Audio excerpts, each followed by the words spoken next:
네, 안녕하세요. 네, 오늘도 예배 자리로 나오신 모든 성도님들 주님의 이름으로 환영합니다.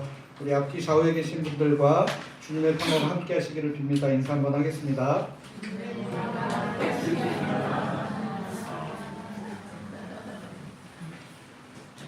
이제 묵상기도 하심으로 오늘 주일 예배를 하나님께 드리겠습니다. 여호와여, 신중에 주와 같은 자가 누구니까? 주와 같이 거룩함으로 영광스러우며 찬송할 만한 위엄이 있으며 기이한 일을 행하는 자가 누구니까? 주의 인자하심으로 주께서 구속하신 백성을 인도하시되 주의 힘으로 그들을 주의 거룩한 처소에 들어가게 하시나이다. 하나님은 영이시니 예배하는 자가 영과 진리로 예배할지니라. 아멘.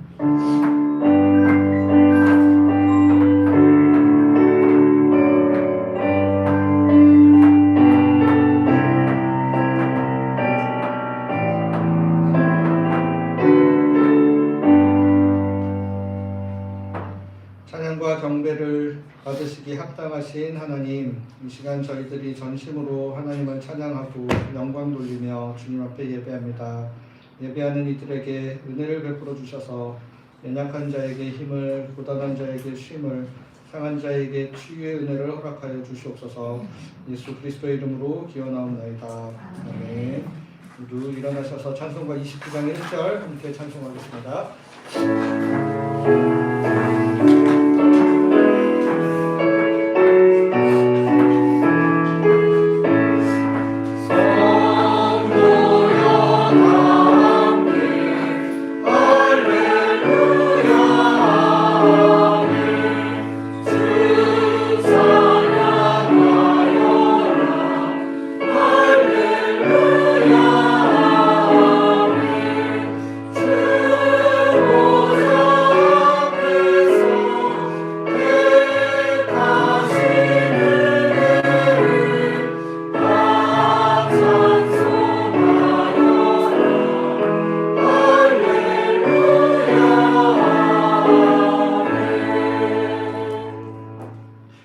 사도신경으로 우리의 신앙을 하나님께 고백하겠습니다. 나는 전능하신 아버지 하나님 천지의 창조주를 믿습니다. 나는 그의 유일하신 아들 우리 주 예수 그리스도를 믿습니다. 그는 성령으로 잉태되어 동정녀 마리아에게서 나시고 본디오 빌라도에게 고난을 받아 십자가에 못 박혀 죽으시고 장사된 지 사흘 만에 죽은 자 가운데서 다시 살아나셨으며 하늘에 오르셔 전능하신 아버지 하나님 우편에 앉아 계시다가 거기로부터 살아있는 자와 죽은 자를 심판하러 오십니다. 나는 성령을 믿으며 거룩한 공교회와 성도의 교제와 죄를 용서받는 것과 몸의 부활과 영생을 믿습니다. 아멘.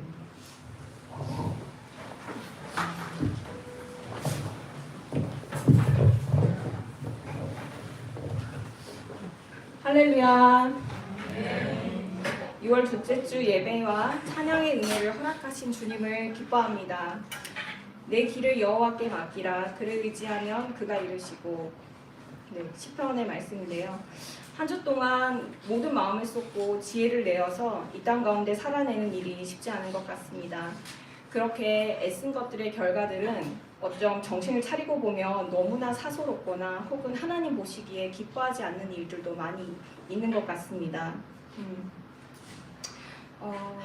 나의 의로움이 되시는, 나의 길이 되시는 주님께 우리의 삶을 맡기며 나아가길 소망합니다. 함께 찬양하시겠습니다.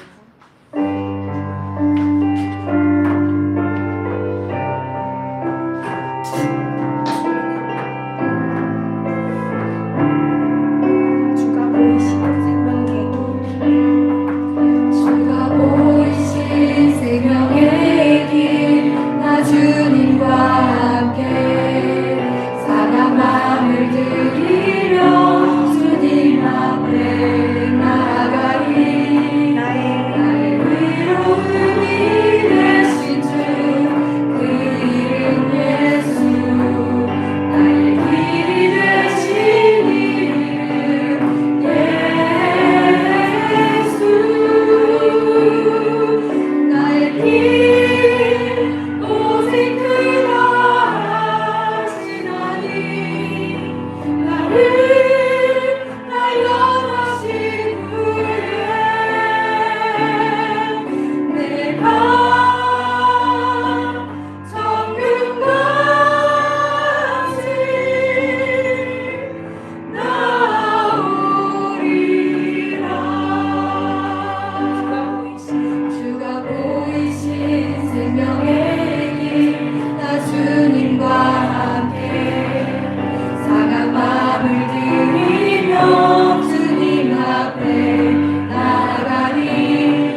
네 생물은 각각 6날개를 가졌고 그 안과 주위에 눈들이 가득하더라. 그들이 밤낮 쉬지 않고 이르기를 거룩하다 거룩하다 거룩하다 주 하나님 곧 전능하신 이여 전에도 계셨고 이제도 계시고 장차 오시리라 하고. 네, 계시록의 말씀인데요. 계시록이 좀 어렵지만 그냥 잘 모르지만 우리의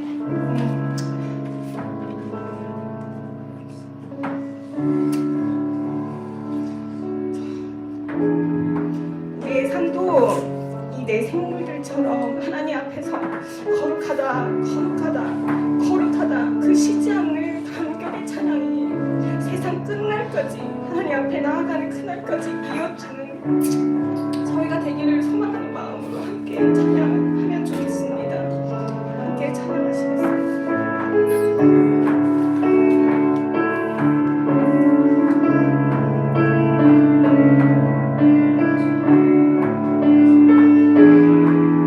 우리 주 하나님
청년이 재물이 많음으로 이 말씀을 듣고 근심하며 가니라. 이 마지막 곡은 사실 멘트가 없이 그냥 말이 너무 많아서 제가 그냥 하려고 했는데 그냥 드는 것들을 좀 공유를 하고 싶어서 가사가 능력의 이름 예수, 권능의 이름 예수, 모든 강력을 파하는 예수, 생명 되신 예수, 치유의 이름 예수, 용서의 이름 예수, 자유 주시는 그 이름 예수, 거룩한 이름 예수, 빛을 주는 예수, 모든 이름 위에 뛰어난 예수, 생명 되신 예수입니다. 정말 그 엄친아 같은 부자 청년의 그 모습이 떠올랐는데요. 그 천국 티켓을 재물과 바꾸기에는 너무 작은 것이었던 것 같습니다. 예수님 안에 있는 능력이, 권능이, 치유가, 거룩이 이 땅에서는 돈으로 살 수도 없는 것들을 알았다면 마태복음 19장은 다르게 쓰여질 수 있지 않았을까라는 생각이 듭니다. 저희는 이것을 이미 알고 있습니다. 능력의 이름 되시는 예수님, 권능의 이름 되신 예수님, 치유의 이름 되신 예수님, 다 셀 수 없는 이 무엇과도 바꿀 수 없는 이 예수의 이름을 우리 안에서 묵혀두지 않고 먼지처럼 쌓여서 아무 권능이 없는 것처럼 그렇게 살아가지 않는 그 부자 청년처럼 자신의 가진 것들과 예수님의 이름을 바꿀 수 없는 그런 우선순위와 가치로서 매기지 않고 나아가는 그런 저희들이 되기를 바라며 이 가사를 찬양할 때 저희 안에 먼저 선포하는 그런 시간들이 됐으면 좋겠습니다. 함께 찬양하시겠습니다.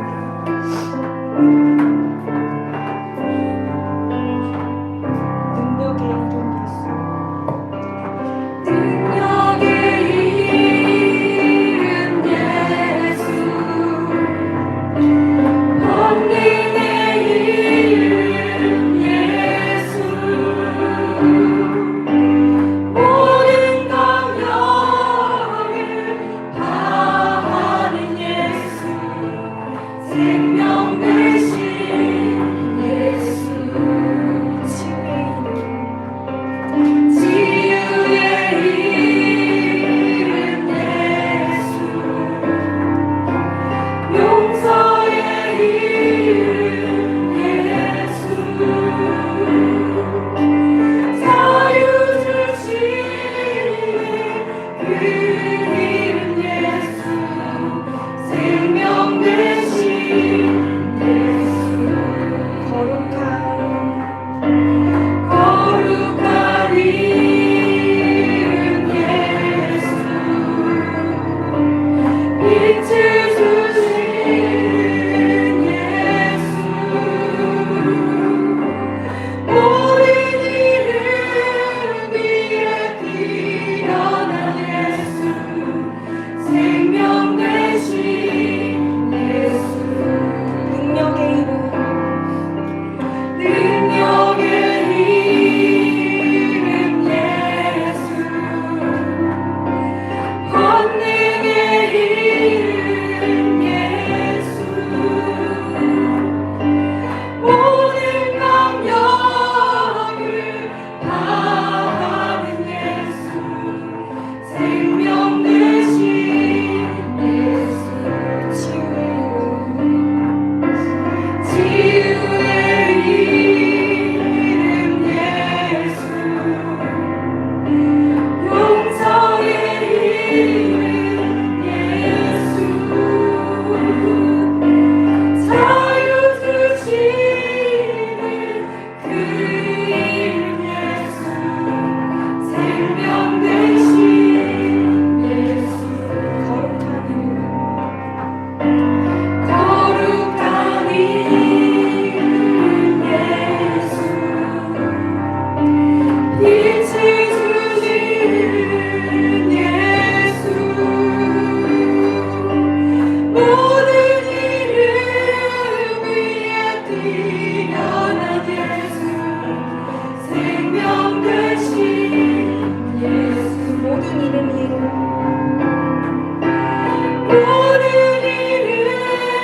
위에 뛰어난 예수, 생명 되신 예수.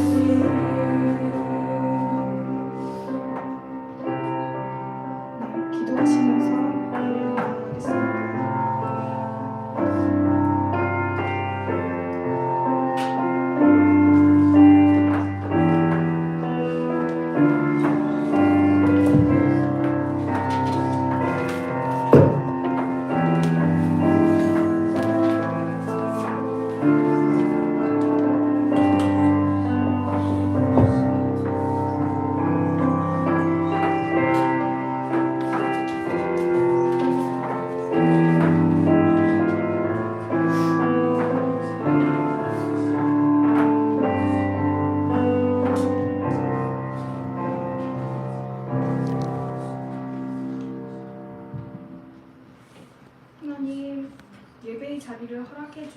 감사드립니다.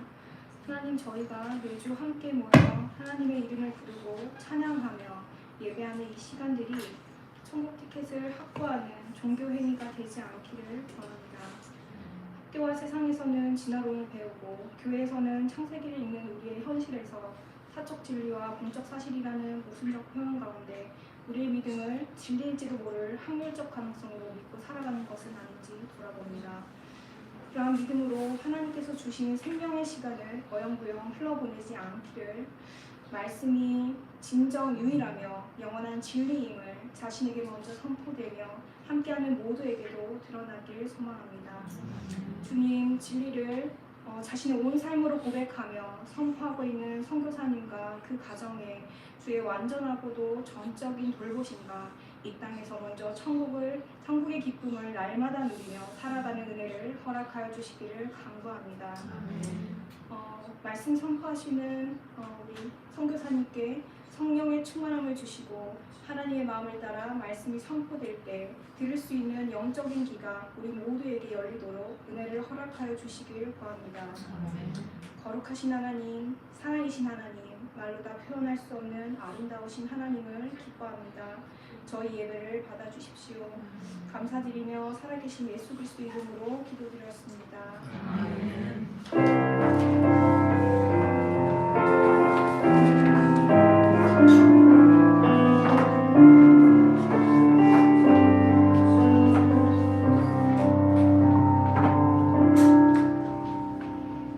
모두 자리에서 일어나셔서 찬송가 218장 1절 함께 찬송하며 봉헌하겠습니다.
갑자기 날씨가 많이 다시 추워졌습니다. 급격한 온도 변화에 적응하기 어려운 노약자들의 건강을 지켜주시고 이 추운 날씨가 견디기 어려운 우리 이웃들의 삶을 눈동자처럼 지켜주시옵소서.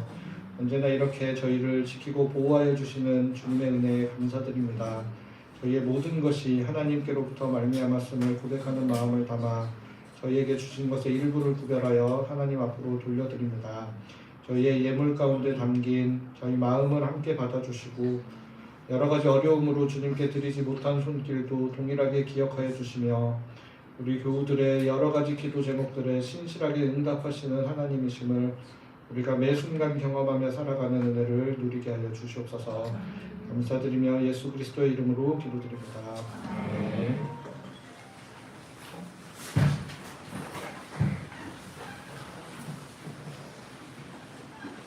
하나님께서 오늘 우리에게 주시는 말씀은 요한복음 2장 1절에서 11절까지의 말씀입니다. 신약성경 요한복음 2장 1절에서 11절까지의 말씀.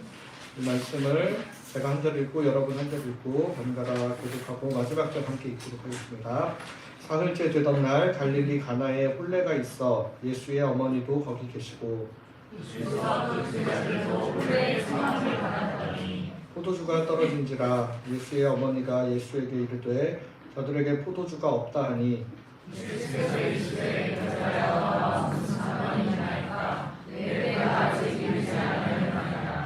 그의 어머니가 하인들에게 이르되 너희에게 무슨 말씀을 하시든지 그대로 하라 하니라.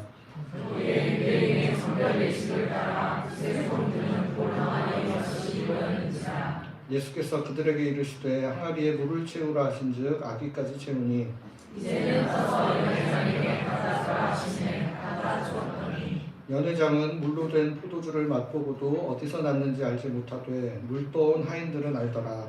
연회장이 신랑을 불러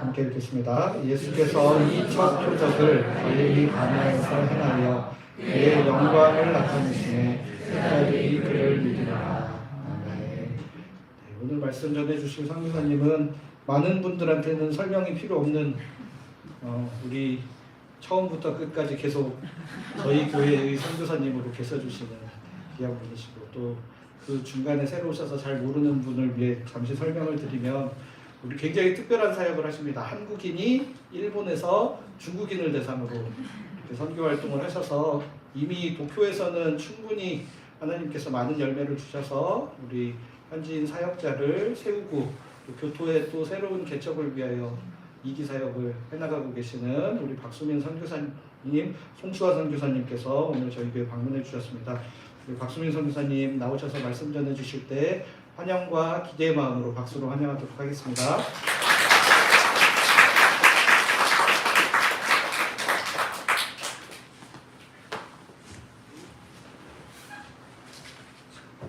안녕하세요. 네, 오랜만에 인사드립니다. 2년 만인 것 같은데요. 말씀 전하는 건 2년이 더 된 것 같고요. 2년 전에 저희 같이 사역하는 중국인 사역자가 같이 와서 말씀을 전했던 기억이 있습니다. 그동안 잘 지내셨는지요? 저희는 잘 지냈습니다. 되게 어색하네요. 오랜만에 막 그냥 하던 대로 해보겠습니다. 오늘 말씀은 요한복음 2장의 말씀인데요. 아마 여러분들이 굉장히 익숙하신 말씀일 것 같습니다. 이 말씀을 생각하게 된 것은 그동안 저희가 22년 동안 일본에서 중국인 사역을 하고 있는데요. 그 사역 가운데 하나님은 우리에게 어떤 분이신가, 또 우리가 했던 일은 어떤 일일까 하는 그런 정리의 단계에서 이 말씀이 저희에게 굉장히 좋은 그런 본문으로서 우리의 삶을 다시 해석해 주시고 또 하나님은 어떤 분인가를 다시 한번 알려주는 말씀인 것 같아서 이 말씀을 여러분과 나누고 싶었습니다. 정말 지난 22년간 예수마을 교회에서 함께 해주셔서 너무 감사합니다. 늘 변함없이 이 자리에서, 이 자리 안 변한 것 같아요. 물론 저 위에 저희가 쓰고 또 여기 내려오고 뭐 이런 과정이 있긴 했지만 계속 기도해 주시고 그렇게 낯익은 얼굴들이 계속 계셔서 너무 감사드립니다. 양정일 목사님도 옛날에 뵙고 또 새롭게 또 뵙게 됐는데요. 정말 반가운 것 같습니다. 오늘 말씀에는 예수님이 자신의 생애를 시작하시면서, 그러니까 공생애죠. 제가 말씀드리는 것은 공적인 사역을 시작하시면서 행하신 첫 번째 기적입니다. 첫 번째라는 기적이 그 뒤에 보면 본문에도 나오죠. 언급이 되는데 그것을 볼 때 이 첫 번째 기적은 굉장히 의미가 있는 것 같습니다. 물론 설교자가 매번 자기가 하는 본문에 의미 있다고 얘기하고 시작하는 건 사실입니다. 근데 여기 보면 예수님이 이 첫 번째 기적을 행하심으로 본인이 3년간 어떻게 보면 예수님의 일생이죠. 사역적으로는요. 무슨 일을 어떻게 하실지에 관한 많은 사인을 우리에게 주신 것 같습니다. 그리고 그 사인은 저희가 선교지에서 사역하는 데 있어서 굉장히 좋은 인도하는 표식이 됐던 것 같습니다. 오늘의 본문을 간단하게 설명하면 예수님이 그 물을 포도주로 변화시킨 사실입니다. 물은 냄새가 없고 맛이 없고, 그러니까 무색, 무취, 무향이죠. 색깔이 없죠. 물론 이제 물맛을 얘기하시는 분들이 있어요. 뭐 그렇게 얘기하면 맛이 있는 건 맞는데 이제 다른 강력한 맛이 있는 음료와 비교하면 맛이 없죠. 무색, 무취, 무향인데 포도주는 그 완전히 반대잖아요. 향기가 있고 그 다음에 냄새가 있고 또 맛이 있잖아요. 그러니까 예수님은 변화시키는 분이신데 맛이 없고 냄새가 없고 아무것도 없는 물을 향기가 나고 색깔 있고 냄새가 있는 포도주를 변화시키듯이 제가 경험한 예수 그리스도는 우선 제 인생을 그렇게 변화시켜 주셨고 또 변화시키는 과정 속에 있으신 것 같아요. 근데 이게 놀라운 거는 저 하나만 그렇게 한 게 아니고 마치 포도주처럼 포도주는 영향력이 있지 않습니까? 포도주를 마셔본 분들은 알겠지만 저는 안 마시거든요. 근데 여하튼 마신 것처럼 설명해 드리면 이렇게 취하지 않습니까? 한 잔, 두 잔, 세 잔 뭐 계속 드시면 한 병, 두 병, 세 병 이렇게 드시면 이게 자기가 자기를 주체 못하고 포도주가 나를 주체하잖아요. 그래서 그 영향력을 받고 그것이 주인이 된 것처럼 이렇게 막 객기도 부리고 이게 나쁜 뜻에서 그렇지만 좋은 뜻에서 보면 예수님이 그 사람의 인생이 굉장히 영향력이 있는, 그러니까 사람들의 그 사람에게 있으면 취하는 거예요. 그 사람의 인간적인 매력이 될 수도 있겠지만 예수 그리스도가 그 안에 있다면 그 사람 때문에 그 사회가 취하고 그 가정이 취하고 좋은 면에서요. 그러니까 옛날에 저희 아버지도 술 마시시고 굉장히 좋을 때, 그러니까 뒷부분에 가기 전에 앞부분에서는 용돈도 막 주시고 굉장히 이렇게 마음도 넓어지시고 허탕해지시고 이런 게 있었어요. 근데 성령에 취하거나 하나님의 말씀에 취하는 이 모든 부분, 예수님에 취한 인생은 이루 말할 수 없는 좋은 걸 갖고 있죠. 파워를. 근데 그게 나한테서 끝나는 게 아니라 사람들에게 전해진다는 거죠.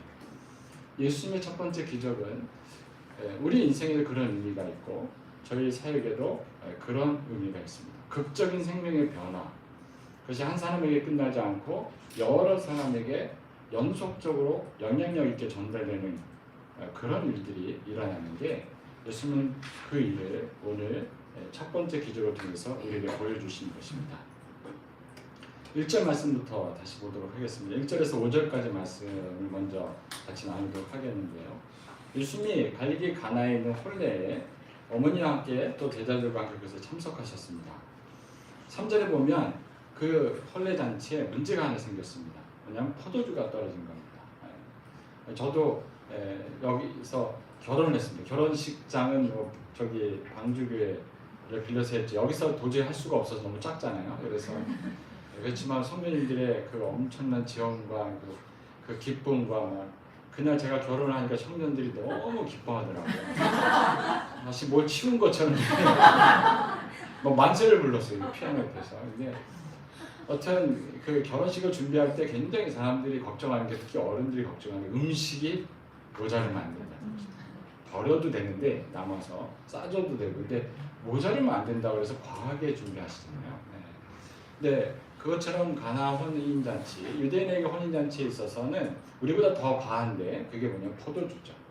이게 떨어지면 안 되는 거예요. 이게 떨어지면 음료이기도 하고 물이 떨어질 수 없는 것처럼, 또 굉장히 오랜만에 잘 모르는 사람들이 만났을 때 매개체 역할을 하고 사람들의 마음을 열어주는 건데 떨어지면 안 되죠. 그래서 어떤 학자의 주장에 의하면 떨어진 부분은 고소를 당한 적도 있다. 그러면 굉장히 심각한 문제인 거죠. 그만큼. 근데 그날 그 집에 그 문제가 터졌어요. 아니 지금 결혼하지 않아서 잔치를 베풀고 있는데 굉장히 심각한 문제에 부딪혔는데 포도주가 떨어진 것입니다. 근데 인생을 살다 보면 뭐 여기 저보다 더 많이 사신 분들도 있고 다 경험하는 게 뭐냐면 떨어지는 때가 있어요. 그렇죠? 예를 들면 건강이 떨어질 때가 있습니다. 이렇게 진짜 언제까지 건강할 것 같지 않습니까? 젊었을 때는. 그리고 이렇게 어머니 아버지 보면서 계속 왜 좋게 계속 두통약을 드실까? 왜 저렇게 이렇게 아프다고 하실까 그랬는데 저는 진짜 얼마 전부터 굉장히 깊이 공감하면서 알겠더라고요. 왜 그런지. 다 이해가 가시잖아요. 건강이 점점 떨어져 갈 때가 있습니다. 어떤 때는 경제적인 그러니까 능력이 돈이 떨어질 때가 있죠. 어떤 때는 가정에 화목이 떨어질 때가 있습니다. 기쁨도 사라지고 이러려고 결혼했나? 또 자녀를 키우다가도 이거 화가 머리끝까지, 저도 이렇게 정말 제가 저인가 싶을 정도로 제 딸의 사춘기 때 제가 굉장히 이렇게 그렇다고 때리거나 이런 거 하지 않았습니다. 제가 벽을 쳤어요. 너무 막 이게 저도 이해가 안 가요. 그리고 물론 애가 안 보는 데서 쳤어요. 제 손만 아팠죠 뭐. 발을 쳤나? 아, 발이라고 그러네요. 여하튼 이게 아이를 키우는데 기쁨도 떨어지고 인내도 떨어지고 떨어질 때가 있습니다. 또 회사 생활하는데 처음에 뭐 직장 구한 자체가 너무 기뻐서 자기 직장 자체가 너무 고맙고 이렇게 하다가 감사의 마음 떨어지고 충성스러운 마음 떨어지고요, 성실한 마음도 떨어지고 어떻게 대충 하고 싶고 이런 게 있죠. 포도주가 떨어진 것처럼 반드시 있어야 하는데 그리고 없으면 문제를 크게 만들 수 있는데 그런 것들이 우리에게 떨어지는 시기가 있고 떨어지는 게 인생인 것 같습니다. 떨어질 때 어떻게 하죠? 보통은 그것을 빨리 채우려고 노력하겠죠. 여기 보면 이 떨어진 사실을 안 사람이 있었어요.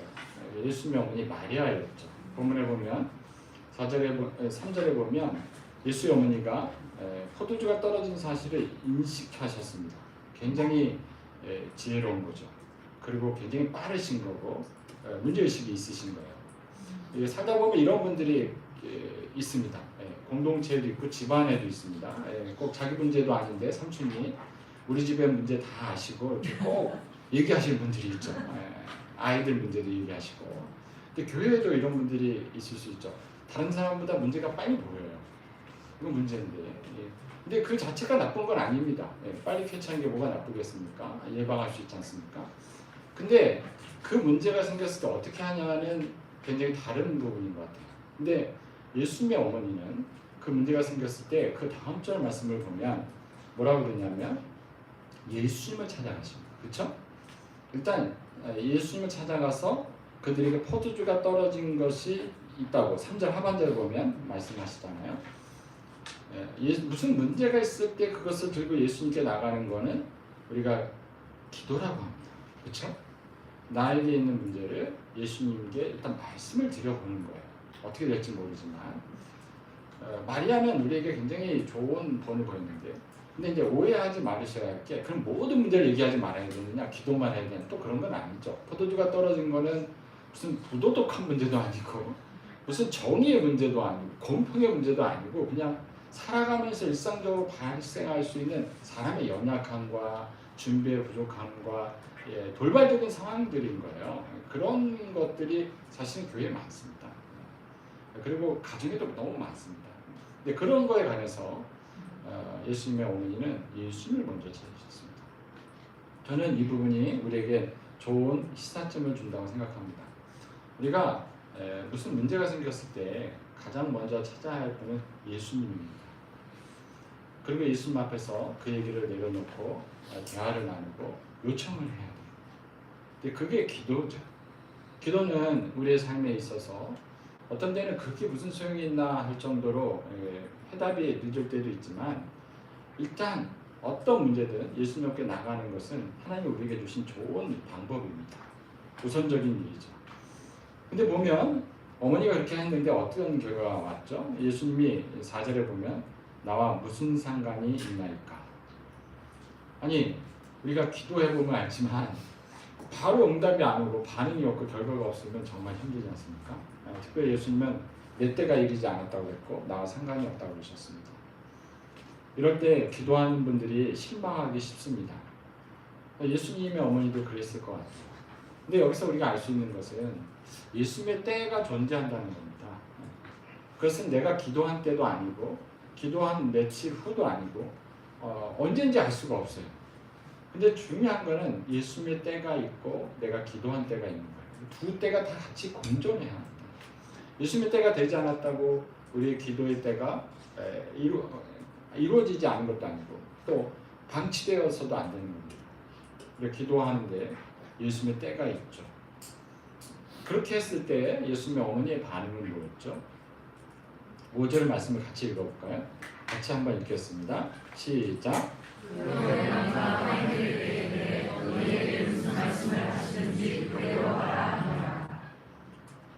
예수님의 어머니는 자기의 요청이 거절됐을 때 아니면 아직 이루어지지 않았을 때 섭섭한 마음이 들었을 수 있을 그때 어떻게 하셨냐면 예수님 무슨 말씀하시든지 그대로 하라고 하인들에게 부탁을 해놨습니다. 우리가 여기서 알 수 있는 첫째 것은 뭐냐면 예수님은 무슨 말씀을 하실 것이라는 기대와 믿음이 있었습니다. 예수님의 어머니에게. 우리 주 예수 그리스도는 계시하시는 분이시죠. 말씀하시고 자신의 뜻을 보여주시고 우리가 그것을 명확하게 알고 따라갈 수 있도록 얘기해 주시는 분이십니다. 또 두 번째는 예수님이 뭐라고 말씀하시면 그대로 하라고 합니다. 예수님은 기도를 들어주신다는 것을 신뢰하고 있습니다. 뭔가 말씀하시고 뭔가 행동하도록 요청하실 것을 알고 있고 기대하고 있고 신뢰하고 있습니다. 기도하는 사람에게 요청되는 두 가지 중요한 태도입니다. 그것은 예수님이 말씀하실 것을 신뢰하고 있는 것이고 또 그분이 그렇게 말씀하실 때 내가 순종해야 한다는 것입니다. 하인들에게 그대로 하라고 하잖아요. 근데 그 그대로라는 의미가 우리 같은 사람들에게 본성이 순종적이지 않은 사람들에게 많은 갈등을 유발시키고 어렵게 하는 부분입니다. 아니 모든 걸 그대로 해야 되나? 고지 곧대로 해야 되나? 이런 생각이 들죠. 그게 굉장히 우리의 그 지식이나 경험에서 우리를 거기에 그대로 하지 못하게 하는 많은 생각들을 갖게 합니다. 이제 보세요. 하인들을 어떤 그대로 못하게 하는 그 이유들이 있겠죠. 6절에서 보면 예수님이 물을 떠다 주라고 했는데 두세 통 드는 항아리 6이 있다고 했어요. 이 항아리는요 1.5리터짜리가 520개 정도 필요한 겁니다. 그러면 520개의 물통에 물을 담아서 그것을 운반해야 돼요. 근데 유대 지역에서 물을 옮기는 것은 쉬운 일이 아닙니다. 물을 떠오는 우물이 깊고 그 우물에서 떠오는 물을 또 여기까지 이동시켜야 되잖아요. 근데 여러분 우리가 7, 8월 엄청 더운데 그 날씨에 그것을 슈퍼 가서 사오는 것도 힘들어 죽겠는데 그 우물에서 퍼와서 여기까지 갖고 오는 자체가 굉장히 어려운 노동이에요. 또 하나는 그 우물의 물을 갖고 올 필요가 없습니다. 지금 그 집 앞에 있는 그 항아리의 물들은 사실 다 이미 썼어요. 그 얘기가 뭐냐면 쓸만큼 썼고 손님이 다 왔다는 얘기죠. 다시 손님이 오는 것이 아니기 때문에 물을 준비할 필요가 없습니다. 그리고 가장 큰 문제는 뭐냐면 지금 필요한 것은 포도주지 물이 아닙니다. 그러니까 조금이라도 예수님이 근거가 있는 얘기를 예를 들면 포도를 이 근처에 가서 뭐 포도주를 파는 데 가서 사온다든지 빌려온다든지 아니 그것까지 안 가더라도 포도나무를 심으라 그러면 차라리 이해가 가겠어요. 그렇죠? 아니 일절 관계가 없는 물을 가져오라고 하잖아요. 근데 놀라운 일이 뭔지 아십니까? 저는 선교 사역을 하고 신앙생활을 하면서 느낀 건데요. 전혀 무관한 사람이 가장 요긴한 사람이 되는 경우가 너무 많아요.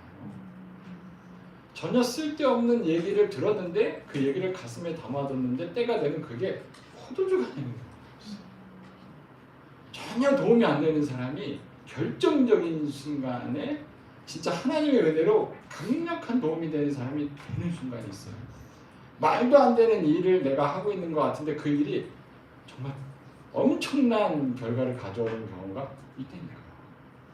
그게 물 같은 건데 정말 그런 일들이 예수님 안에서는 있어요. 근데 예수님은 그들에게 부탁을 할 때, 요청을 할 때, 명령을 할 때 물을 가져가고 있어요. 그게 굉장히 힘들어요. 대부분의 순종하지 않는 원인이 여기 있습니다. 내가 생각하는 필요와 예수님이 말씀하시는 그 명령이 너무 안 맞는 겁니다. 근데 어떻게 했죠? 이 사람들은요. 뒤에 보면 물을 채우라 7절 말씀을 같이 읽어볼까요? 시작하겠습니다.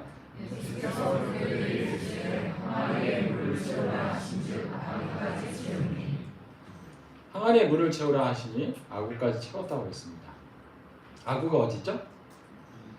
항아리의 제일 윗부분이잖아요. 예수님이 물을 채우라고 했을 때 물을 얼마나 채우라는 말씀을 하지 않으셨어요. 예수님은 항상 우리에게 그런 식으로 얘기하시는 거 아십니까? 그러니까 그건 왜 그러냐면요. 이 사람들이 물을 채울 때요. 그 태도가 되게 중요한 거예요. 순종에서는요. 예수님 이거 채웠어요. 이게 중요한 게 아니에요. 딱 그거를 큐티하라고 그러셨죠? 7번 했어요. 7번. 다 보셨죠? 기도하라고 그랬었죠? 새벽기도 다 도장 찍었잖아요. 얼마든지 그렇게 할 수 있습니다. 네, 얼마든지. 아니 하시라고 하는 게 다 했어요. 근데 이 하인들은 예수님 분명하게 어느 정도 채우란 말을 하지 않았는데 아구까지 다 채웠어요. 그렇게 더운 날 해야 할 이유가 없는 그 일을 바빠 죽겠는데 했어요. 이 아구는 뭐냐면 우리가 순종에 있어서 굉장히 중요시 여겨야 할 뭐 한 가지가 있냐면 태도입니다. 예수님의 명령은요 굉장히 모호할 때가 많습니다. 우리에게 주어질 때요. 그래서 우리는 그 모호한 명령에 1에서 10까지 가능한데 정말 우리 마음대로죠. 근데 아구까지 채우는 그 명령에 대한 신뢰를, 명령에 대한 깊은 이해와 믿음을, 그 말씀에 대한 그 순종을 그걸로 보인 거예요. 행동으로. 아구까지 채우는 행동. 진짜 그 행동과 그 표현 속에 진심이 담겨져 있죠. 그러니까 순종은요 1부터 10까지 뭐 체크해서 딱 완성하는 그런 성취가 아닙니다. 순종은 원하시니까 내가 해주는 그런 게 아닙니다. 굉장히 인격적이고 또 굉장히 우리의 진심과 마음이 드러나도록 하는 예수님의 말씀이에요. 아구까지 채우란 말씀을 하시지 않는데 물을 채우라 하셨는데 아구를 채우는, 그러니까 예수님이 우리에게 오늘도 말씀하시고 또 늘 얘기해 주시지만 거기에는 아구까지 채우라는 명령이 담겨져 있지 않아요. 굉장히 자유롭고 굉장히 내 마음대로 할 수 있는 거죠. 그렇기 때문에 굉장히 최선을 다해서 자유롭게 진심을 200, 300% 담을 수도 있고 아니면 아무 마음도 없이 할 수도 있죠. 하인들은 아구까지 채웠습니다. 근데 거기서 끝난 게 아닙니다. 사실은 오늘 본문은 여기서부터인데요. 어떤 행동을 또 요구하시죠? 8절 말씀과 9절 말씀 읽어볼까요? 시작. 이제는 떠서 연회장에게 갖다 주라 하시매 갖다 주었더니 연회장은 물을 든 포도주를 맛보고 거기서는 취하지 못하게 물부러운 하인을 하였더라. 연회장이 신랑을 불러 떠다 주라고 하셨습니다. 지금 두 번째 말씀, 그들이 물을 떠온 순종의 기초에서 또 다른 명령을 주시는데 떠다 주라는 것입니다. 여러분 지금 뜨면 뭘 뜨는 거죠? 물을 뜨는 거죠. 그럼 갖다 주면 그들이 받아야 할 게 뭐죠? 포도주죠. 근데 이건 굉장히 위험한 순종이지 않습니까? 아니 괜히 사람을 모욕하는 것도 아니고 포도주도 아닌데 물 갖다 주고 물 먹이는 거죠. 한마디로 우리 식으로 하면. 근데 그렇게 되면 이게 직업 그나마 이 아르바이트 하는 건데 이거 놓칠 수도 있고 다음에 고용이 안 될 수도 있고 뭐 어느 정도 순종을 해야지 이렇게 위험 부담이 있는 건 좀 어렵지 않습니까? 근데 이 하인들은요 이름도 나와 있지 않은 존재들이고 어떻게 보면 그 곳에서 가장 낮은 신분의 사람들일 수 있는데 갖다 주라 하니까 갖다 줬어요. 근데 갖다 줘서 이불을 떠서 갖다 줬는데 손님들이 또 연회장이죠. 특히 연회장이 이 물을 받았을 때 연회장의 고백은 물이 아니었어요. 그렇죠? 포도주였어요. 어디서 물이 포도주로 바뀌었을까요? 5걸음 걸었을 때? 아니면 입에 쏙 들어가는 그 순간? 알 수가 없죠. 이건 순종의 신비입니다. 순종이 놀라운 것은 어딘가요? 물을 떠서 연회장이 저 피아노 있는 데 있으면 이렇게 걸어가는 거죠. 그래서 연회장에게 이걸 갖다 줘요. 이건 제가 필요하니까 다시 이 걸어가는 이 마음을 먹고 순종하는 그 순간부터 그 순종이 표면적으로 완성되는 그 순간까지 그 어딘가에 기적이 일어났습니다. 아무 맛도 없고 향기도 없고 냄새도 없는 그 물이 향기 있고 냄새 있고 아름다운 포도주로 바뀌었어요. 예수님이 우리에게 주는 우리의 필요에 대한 충족, 기적적으로 일어나는 게 맞습니다. 근데 그 우리의 인생에 떨어지는 그 모든 것들은 기적적으로 우리에게 주어지는데 그 기적은 순종의 길 위에서 일어나는 기적. 마음에 감동을 받고 결심을 하고 말도 안 되는 그거지만 일어나서 걸음을 떼고 용기를 갖고 거기까지 가서 믿음으로 드리는 거죠. 주는 거죠. 행동이에요.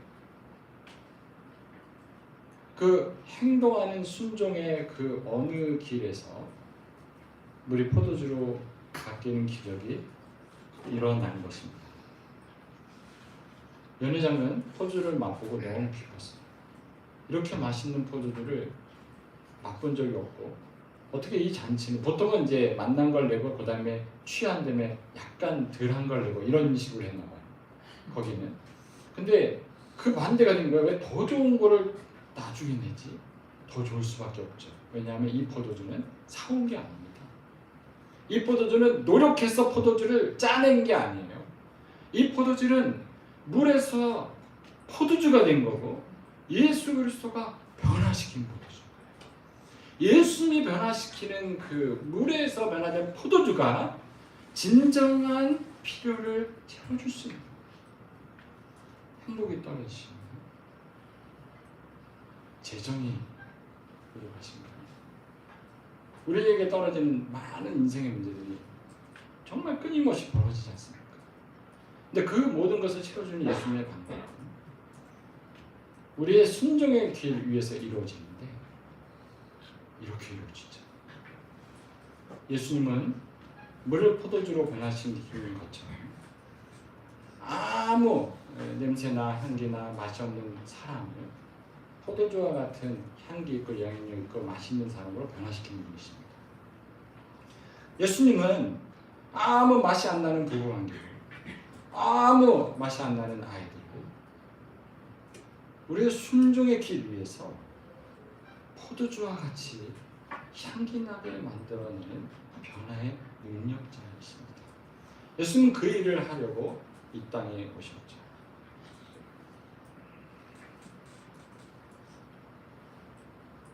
근데 그 일에 누구를 동참시키셨냐면요, 하인들을 동참시키셨습니다. 오늘 말씀의 제목이죠. 물 떠온 하인들은 알더라. 왜? 경험 많은 하인들은 알더라 하지 않았어요? 왜? 돈 많은 하인들은 알더라. 왜? 성실한 하인들은 알더라. 혹은 뭐 우리 흔히 얘기하는 운 좋은 하인들은 알더라. 이런 얘기가 없잖아요. 이름도 모르는 그 사람들 앞에 붙인 수식어가 뭐냐면 물 떠온 하인들은 알더라. 그리고 대조적으로 연회장은 그 잔치의 주인이고 탑이었는데 그냥 포도주 맛만 보고 야 맛있다고 끝났어요. 신앙의 두 종류의 사람들이 보이는 것 같아요. 야 예배 진짜 은혜는데 끝. 야 수양이 너무 좋았어. 끝. 야 오늘 말씀 너무 기가 막힌 큐티. 유튜브에서 설교 듣고 너무 좋은 설교. 물맛이 너무 좋은 거예요. 포도주 맛이. 근데 어디서 이것이 오는지 모르는 거죠. 그 근원을. 그래서 일회성처럼 자극적이고 만족적이고 끝나버리는 것으로 신앙생활을 하는 종류가 있습니다. 근데 그 잔치에서 가장 신분이 낮고 이름도 누군지 모르고 알려지지도 않았고 가장 고생하고 살아가는 그 사람들인데 물 떠온 하인들은 알았어요. 뭘 알았을까요? 물이 포도주가 된 것을 알았죠. 어디서 변화됐는지 봤죠. 깜짝 놀랐습니다. 자기가 순종을 하지만 그런 일이 벌어질지 몰랐어요. 저도 이 선교 현장에서 그런 깜짝 놀라는 순종을 하죠. 근데 사실 솔직히 그런 일이 벌어질지 몰랐어요. 근데 우리 신앙이 사실 그런 서프라이즈가 굉장히 많은 게 정상입니다. 내가 이제 순종을 하지만 물은 떠지만 그런 일이 벌어질지 모르지만 근데 그런 일이 벌어지는 거죠. 그리고 그들은 예수님을 알았습니다. 가장 중요한 건. 아, 예수님의 다른 사람하고 다른 존재구나. 그분의 말씀은 그냥 말씀이 아니고 순종할 때 기적이 일어나는 말씀이구나. 그걸 체험했어요. 물 떠온 하인들은 물 떠오는 게 쉬운 일이 아니죠. 근데 하찮은 일이죠. 그리고 하찮은 일이죠. 종이 하는 일입니다. 근데 그 종이 하는 일을 하면서 천지를 만드신 사람의 생명을 변화시키는 예수님을 알게 됐습니다. 놀랍죠. 물 떠오다가 예수님을 알았지. 신학교에서 예수님을 죄송합니다. 신학교 다시는 분이니까요. 저도 신학교 나왔죠. 더 잘할 수 있죠. 그러나 신학교에서 물 떠온다면 기본적으로 참 놀랍지 않습니까?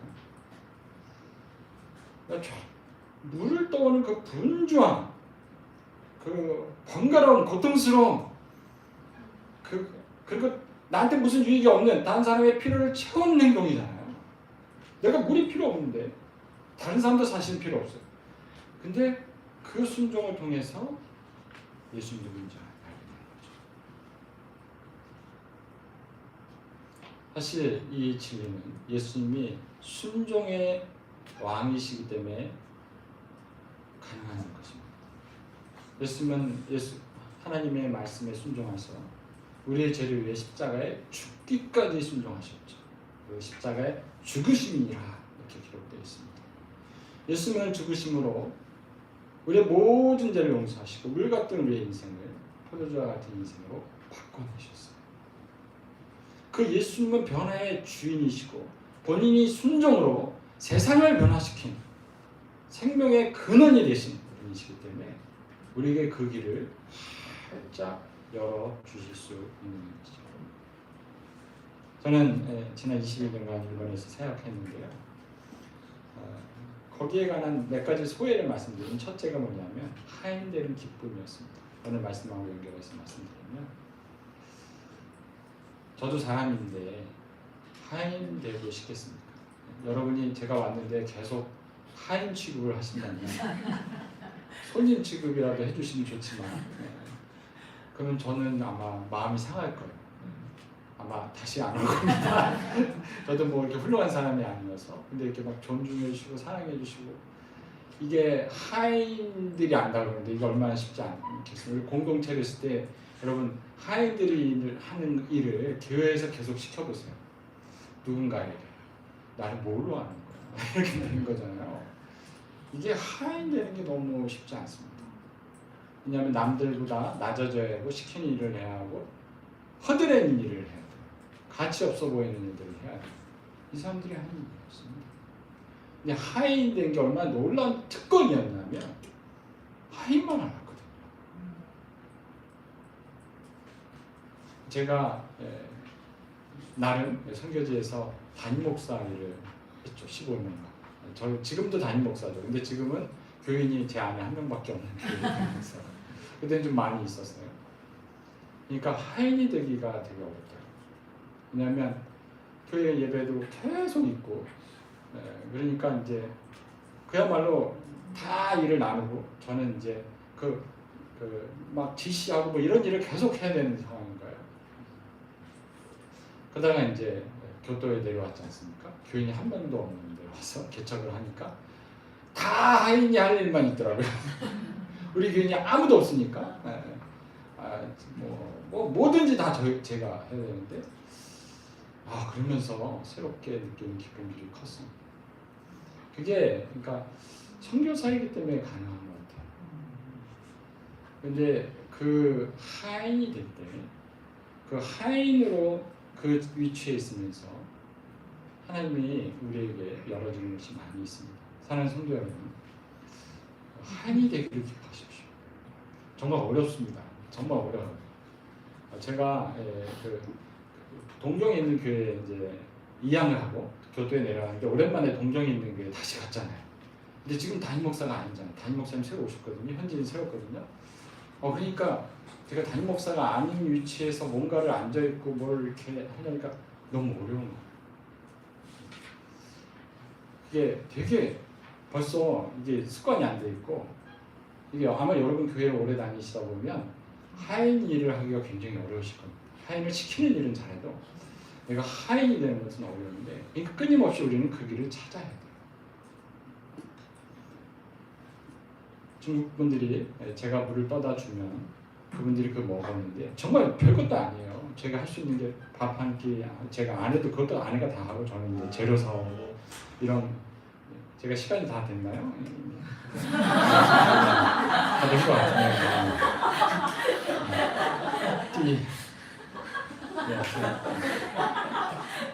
어쨌든 그 아무것도 아닌 건데 밥 한 끼고 성경 보고 조금이고, 어떤 때는 한국인이 아닌 중국어로 설교하는 거고, 어떤 때는 그냥 별거 아닌 모임을 같이 하는데, 거기서 떠다 주는 분들이 그 사람에게는 포도주가 돼서 전달되는 경우가 너무 많은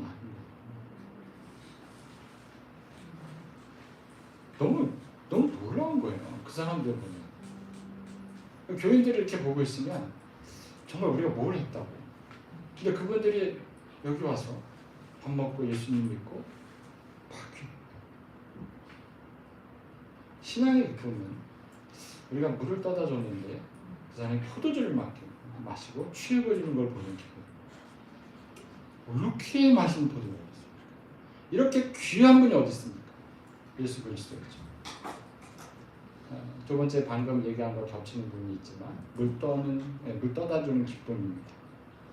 그걸 떠다 주면 그 사람들이 그것을 맛보고 또 그 인생에 변화가 오는 것이죠. 또 이 모든 걸 통해서 뭐가 있냐면 아는 기쁨이 있습니다. 물 떠오는 하인은 알잖아요. 참 오묘한 질문입니다. 하인이 되는 사람은 압니다. 내가 사회적으로는 우리가 나이를 먹을수록 계속 하인 되기 어려운 위치에 가지 않습니까? 다 물 떠다 주는 사람 많잖아요. 그렇죠? 아마 여러분 밥 떠다 주고 물 떠다 주고 뭐 이렇게 해주는 분들. 근데 이러다 보면 우리가 그 물 떠온 하인이 알게 되는 예수 그리스도를 놓치게 됩니다. 근데 예수님은 놀랍게도 그런 삶을 견지하는 사람에게 예수님이 어떤 분인지 계시해 주시는 분이십니다. 제가 옛날에 북경에 있을 때 거기서도 예수님을 깊이 만났는데, 그 교회는 특징이 뭐였냐면 그 학생들이 많이 오는데 비빔밥을 매주 해주는 거였어요. 근데 학생이 많이 온다는 게 몇 명 오시는지 아십니까? 학생이 한 2,000명 옵니다. 그냥 많이 오는 게 아니라 그냥 그 한참 때였거든요. 뭐 1,000명, 2,000명 사이. 그러니까 매주 최소한 1,000명 비빔밥을 해야 돼요. 그러니까 제가 이번에 가서 알았는데, 그거를 안 하려고 권사님하고 장로님들이 몇 번 이걸 늘었다 놨다 너무 힘든 거예요. 매주 1,000명에서 2,000명 밥을 먹이는 거는 말이 안 되는 거잖아요. 근데 사실은 그 밥 덕분에 이제 저희 같은 사람들이 그 밥 먹고 포도주 됐죠. 근데 제가 얘기하고 싶은 건 뭐냐면, 거기 나오신 분들이 그 일을 밥하는 분들이 대부분 주재원이었습니다. 주재원들은 집에 가면 일해주시는 분들이 있는 분이에요. 그때는 인건비가 쌌거든요. 근데 이분들이 교회 딱 오면 다 벗고 장화를 신고 쫙, 옛날에 제가 예수만 보니까 어떤 교수님이 화장실에서 열심히 치우고 계시더라고요. 근데 하여튼 그 일을 하시는 거야. 물 떠오는 일을 막 죽어. 교회 아니면 여러분에게 누가 그걸 시키겠어요? 회사 가는데 누가 여러분한테 화장실 청소를 시키고, 여러분에게 밥 퍼오라고 시키고, 어떤 부장님한테 우리가 설거지하라고 시키겠습니까? 근데 그렇게 그분들이 물을 떠다 많이 먹이셨는데, 지금 보니까 그 교회가 이제는 한인들이 많이 없어서 작아졌는데, 지난 30년간 한 300명 정도의 선교사하고 목사가 나왔어요. 그 교회에서. 굉장히 특이합니다. 모든 한인교회가 그러지 않아요. 근데 그 배후에는 그런 분들의 수고와 애씀이 있습니다. 여러분, 예수마을교회에 하나님이 물떠올 기회를 많이 주셨으면 좋겠습니다. 여러분을 축복합니다. 정말 이 하인들처럼 물을 떠나주면서, 야, 이거 별것도 아닌데 내가 이런 일을 했는데 어떻게 포도주가 되지? 저도 이제 지난주에 동아시아대에 참석했는데 저희 이제 교회에서 예수마을 청년부랑 연합해서 했던 작은 수양회가 지금은 이제 그렇게까지 발전하고 많은 청년들이 변화되고 은혜받는 시간이 됐는데요. 자, 보고 있으면 어떻게 이러지? 자, 그때 밥할 사람이 없어서 아내하고 막 주변에 한인 권사님 지사님들 와서 막 도와주고 막 이랬던 건데 너무 그 기쁨이 있는 거예요. 그러니까 다른 사람들은 모르죠. 근데 저희는 물을 떴잖아요, 처음에. 하나님은 우리에게 그걸 통해서 하나님을 경험하게 하시고 우리 주 예수 그리스도를 경험하게 하시는 분이십니다. 여러분의 인생에 그 기쁨이 충만하시기를 기도합니다. 말씀을 맺겠습니다. 11절에 이 첫 표적을 갈릴리 가나에 사용하셔서 그의 영광을 드러내시고 그 다음에 제자들이 그를 믿게 됐습니다. 예수님이 이를 통해서 영광을 드러내셨어요. 예수님이 영광을 드러내시는 하나님이시죠. 근데 그 영광을 드러내는 방법이 하인들처럼 비천한 자들이 물을 떠다가 필요를 채우는 일이었어요. 하나님의 영광이, 예수 그리스도의 첫 영광이 어디서 확연하게 드러납니까? 여러분의 삶에 물도객들이 많을 겁니다. 여러분이 끊임없이 연회장만 하시려고 하면 물 맛은, 포도주 맛은 보겠으나 그것이 어디에 오는지 모르고 그것이 예수 그리스도를 아는 대로 연결되지 않을 것입니다. 주님께서 우리를 불쌍히 여기셔서 이 하인들의 축복을 누리게 하시기를 기도합니다. 이어서 제가 잠시 저희 변동사항이 좀 있어서 좀 지난 사역 한 10분 정도 소개해드리면서 설명을 해드리도록 하겠습니다. 예, 그냥 쭉 넘겨주시면 됩니다.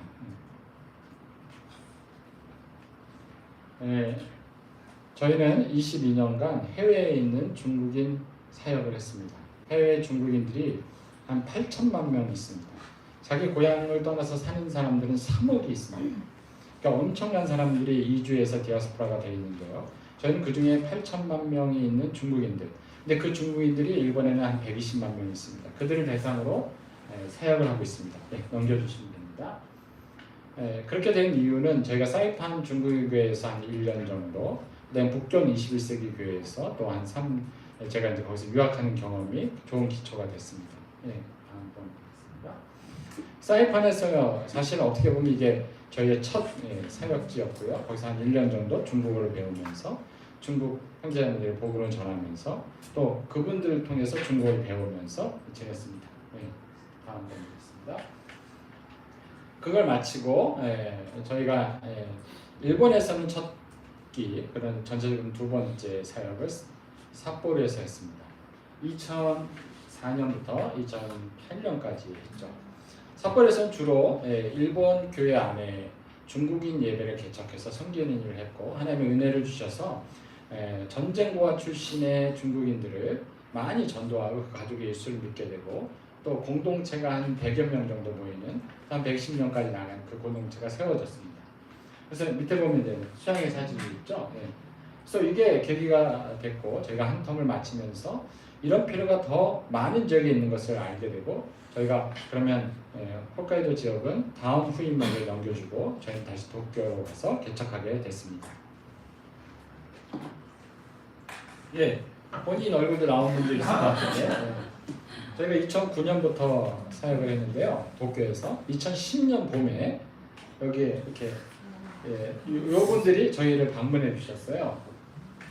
굉장히 젊은 당연히 저 둘째가 벌써 대학 갔으니 하여튼 이제 그때 교회가 시작됐습니다.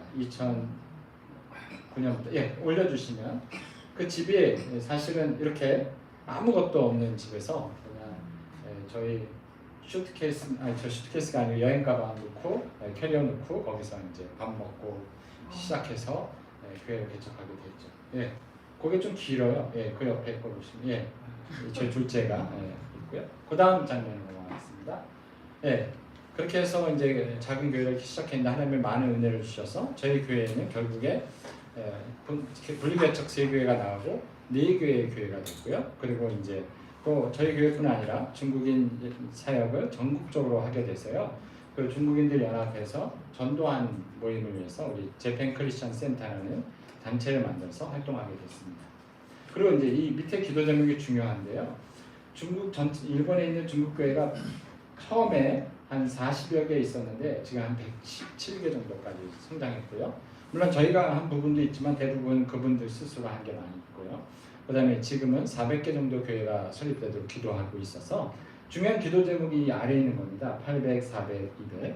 그러니까 800명의 교회 개척자들을 양성해서 400교회의 교회를 세우고 400교회 교회가 200명의 선교사들을 파송하는 겁니다.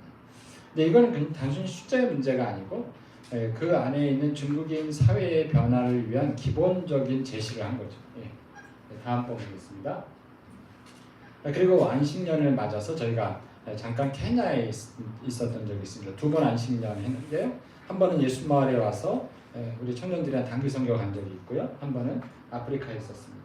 아프리카에 있을 때 하나님이 이제 아프리카에 있는 중국인들을 보게 하시고 또 그 아웃리치하고 리서치해서 그들에 관한 연구를 하고 또 일본에 있는 중국인들이 아프리카에 가서 아프리카 중국인 교회를 세우려고 기도하게 됐고요. 감사하게도 올 8월에 저희가 단기팀이 갔다 왔고 2027년에는 저희 교회 부목사님 하시다가 개척해서 나가신 목사님 가족이 이번에 동아시아 대회도 나왔는데 2027년에 훈련받고 남아공화국에 선교사로 나가려고 준비하고 있습니다. 하나님께서 200명 중 2명 나갈 수 있게 뭐 아이들까지 포함하면 4명 이렇게 하고 있습니다.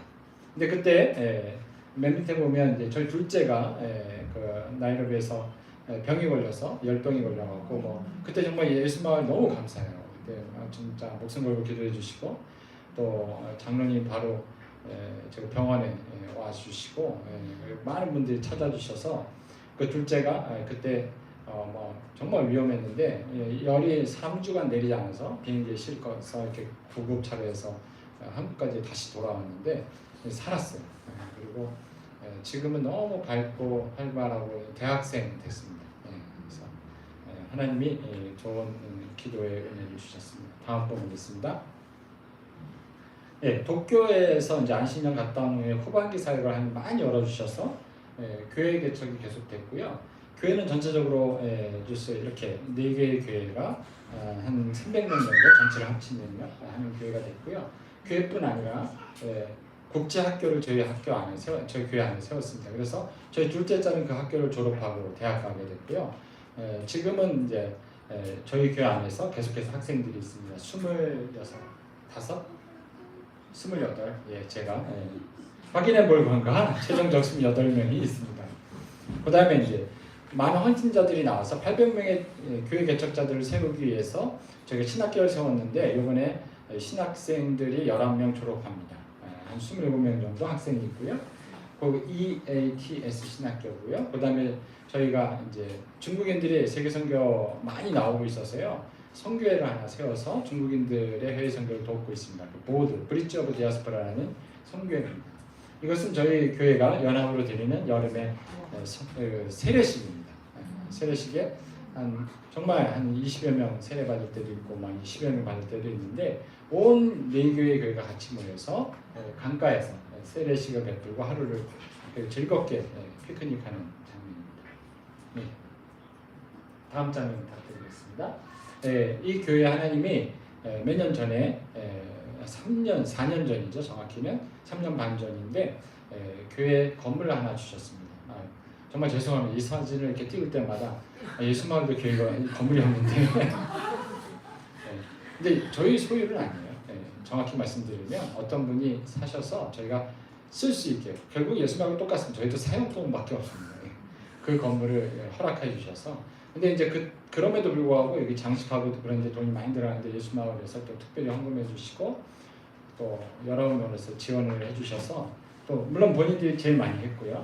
이런 좋은 건물이 생겨서 헌당을 하게 됐습니다. 다음 있습니다. 그 위에서 사진 아래로 내려가는 사진 아래 또 있거든요. 작년 1월 5일 날 15주년을 맞이하면서 저희가 이제 저희 도쿄에 있는 교회 4개의 교회 사역을 후임을 찾아서, 물론 저희가 찾은 거 아니고 교인들이 결정한 거긴 하지만 현지인, 그러니까 중국 사람이죠. 저희 교회 출신이기도 하고 세례받고 결혼하고 헌신해서 훈련받고 와서 같이 동역하던, 저희하고 뭐 한 20여 년 동역한 동역자 목회자인데, 그분 제 옆에 있는 분입니다. 그분이 작년에 저희 후임이 됐어서 그 교회를 잘 사역하게 됐습니다. 저희는 이제 그렇게 한 이유는 저희가 무슨 문제가 있어서 만든 거 아닙니다. 저희는 선교사이기 때문에 항상 필요한데 저희가 가서 필요한 역할을 하는 게 저희 부르심입니다. 죄송하지만 예수마을도 이제 필요 없다는 게 아니고 처음에 이제 떠날 수 있었던 게 누군가 다시 오실 분이 있었기 때문에 저희는 이제 그런 상황이 되면 저희는 다시 아무도 오지 않는 거나 필요한데 없는 부분에 가서 일하는 게 저희의 부르심이라 믿었기 때문에 교토로 내려가서 교회를 새로 개척하게 됐고요. 이것은 저희의 이추임식 장면입니다.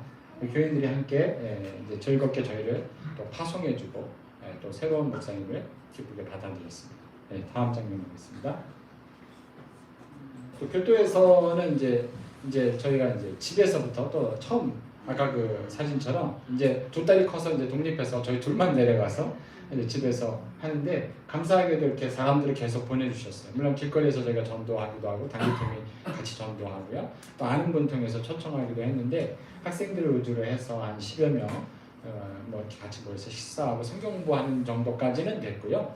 저희가 감사하게도 또 어느 분이 갑자기 이렇게 또 저희한테 소유권은 없고 사용권이 있는 예배당을 또 주셨어요. 그래갖고 예배당이 3월 18일 날 저희가 헌당 겸 설립, 4월 18일 날 헌당 겸 설립 예배를 드리겠습니다. 제가 숫자에 약합니다. 4월 18일 날 헌당 겸 설립 예배를 드리고, 또 교토에서 가모가와 교회, 가모는 오리란 뜻인데요. 거기에 유명한 오리의 강이라는 가모가와라는 그 강이 있어요. 교토의 중심에 흐르는데 그 강 바로 옆에 있습니다. 혹시 오시면 진짜 교회에서 이렇게 바로 이렇게 하면 그 아주 유명한 강이 옆에 있어서 마치 한국의 한강 옆에 있는 교회 같은 거예요. 느낌이요. 그 교회를 허락하셨고요.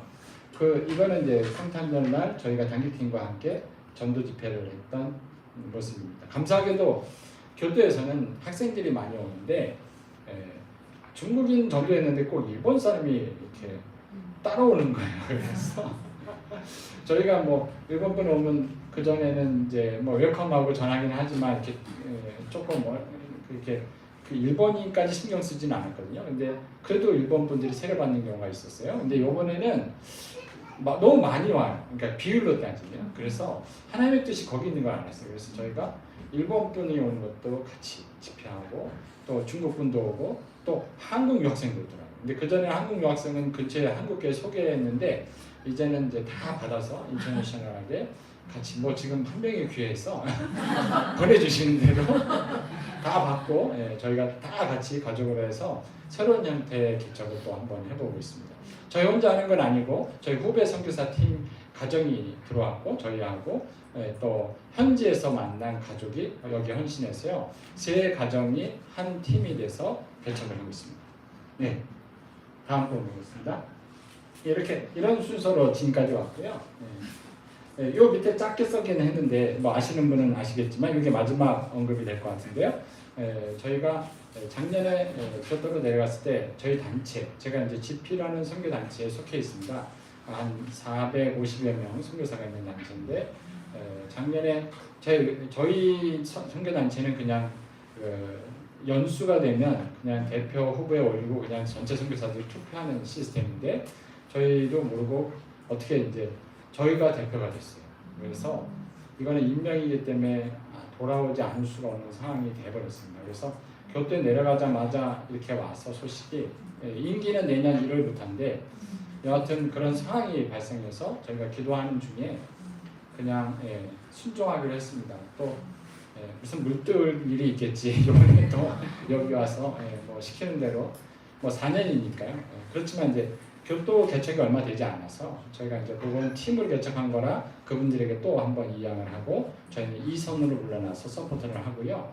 아마 올 9월쯤에 한국으로 이주를 해서 앞으로 한 4년 정도는 한국에 있으면서 선교회 일을 주로 하게 될 것 같습니다. 선교사들 신방이 많아서요. 아마 출장 같은 게 많을 것 같은데요. 그래서 혹시 기회가 되면 더 많이 여러분들을 개인적으로나 교회적으로 만날 수 있는 기회가 환영하신다면 제가 와서 혹시 물뜰 일이 있으면 또 이렇게 물뜰 수 있는 기회가 있지 않을까 하는 생각을 하고 있습니다.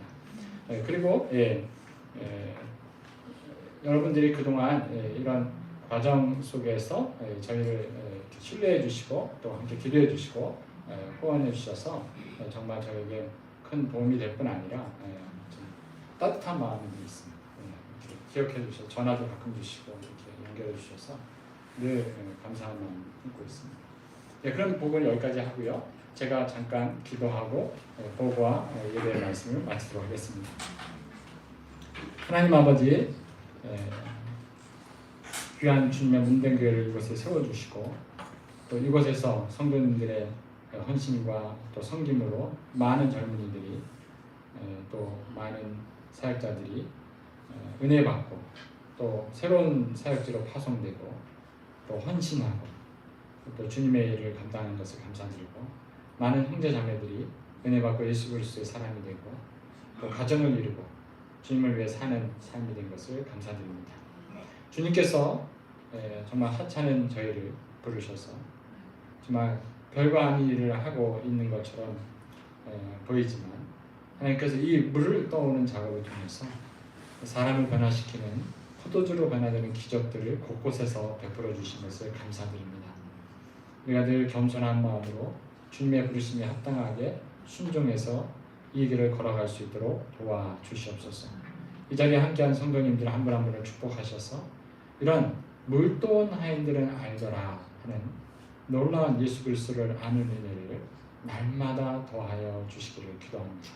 그래서 그 인생이 정말 그 전보다 더 만난 포도주가 되게 하시고 이 포도주 된 인생을 통해서 예수 그리스도의 변화의 능력의 기적이 저희의 주변에 있는 사람들과 저희의 사회 속에 더 많이 일어날 수 있도록 도와주시기만을 기도합니다. 그 기적의 방관자나 구경꾼이 되지 않고 직접 물을 떠옴으로 체험자가 될 수 있도록 도와주시옵소서. 감사드리고 우리 주 예수 그리스도의 이름으로 기도합니다. 아멘.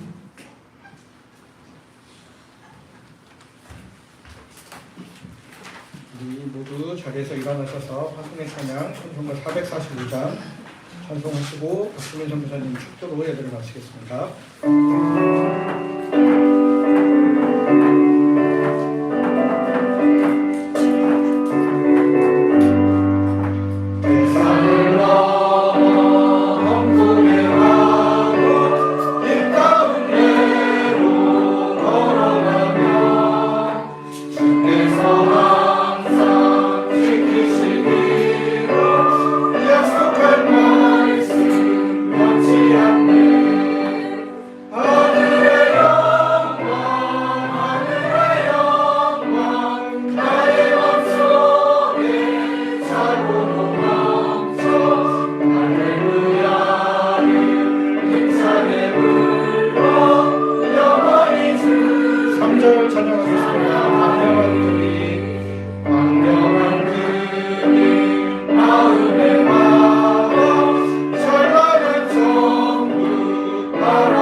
축도해 주시겠습니다.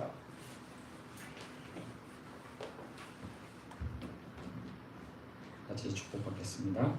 이제는 우리 주 예수 그리스도의 은혜와 무한하신 하나님의 아버지의 사랑과 성령님의 임재, 교통, 충만하심이 오늘 예배하고 또 자신의 삶의 현장으로 파송되는 모든 교우들 위해 한 분 한 분 위해 우리 형제자매들 위해 함께 하시기를 기도하옵나이다. 아멘.